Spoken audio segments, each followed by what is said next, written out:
If you had a special blanket when you were a kid, then you know it provides so much more than warmth. It can give a child a sense of security when they're frightened or alone. And that's exactly why a non-profit organization is making homemade blankets for sick and needy children in our area. In tonight's special assignment, Marcy Valenzuela shows us how a warm blanket is making a difference.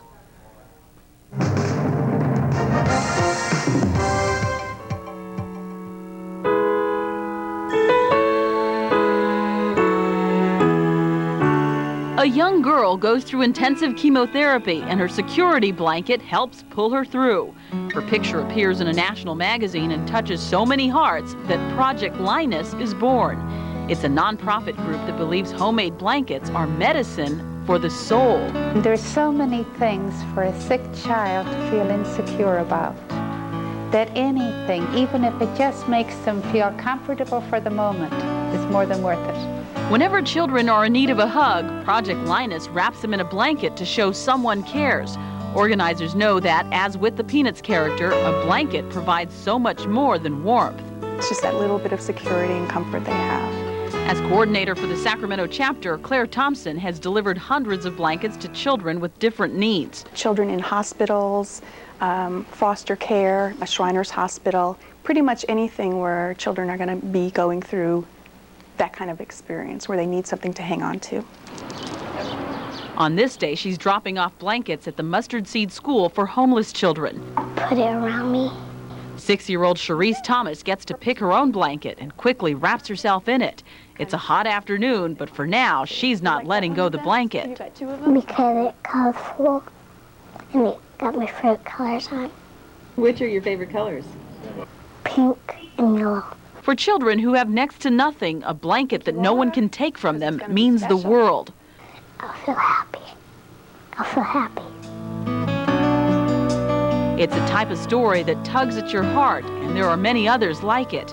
Claire's been touched by thank you notes and photographs, even by nurses in neonatal units.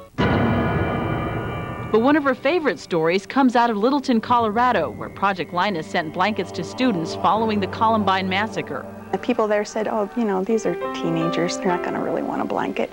The very next day she came by and all of them were gone. All of them were used. Some of these high school students didn't dress, didn't change clothes, didn't eat for days, but they hung on to their blankets all the time. They were wrapped in them constantly. As stories like these spread, volunteers are coming forth with scissors and needles in hand. This is one I made myself. It's my first attempt at crochet. In San Andreas, women at Oak Shadows Mobile Home Park get together every Monday morning to cut, stitch, quilt, and knit. This group's been going for 18 months. And in that time, they've produced 200 plus blankets. I had one of my little fellas in particular that was very attached to his. He wouldn't go anywhere without it. And I guess it was just to do something for children.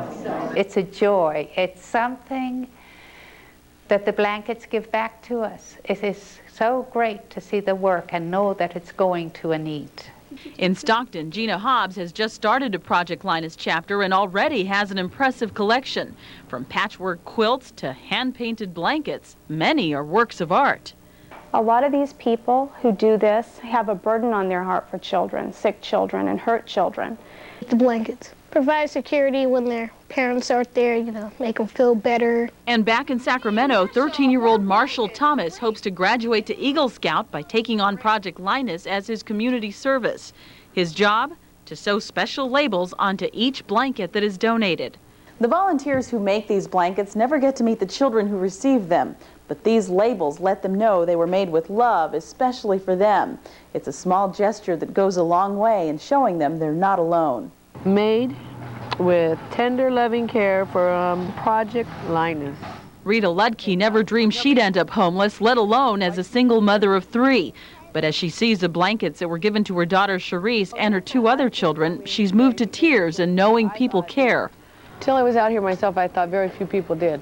It's sad to see anybody out here, especially children, without a blanket or in the cold, excuse me, or anything like that, you know. And I think it's great that people are taking that much time. I mean, those things must have taken a lot of time just to knit and crochet by hand. They're beautiful.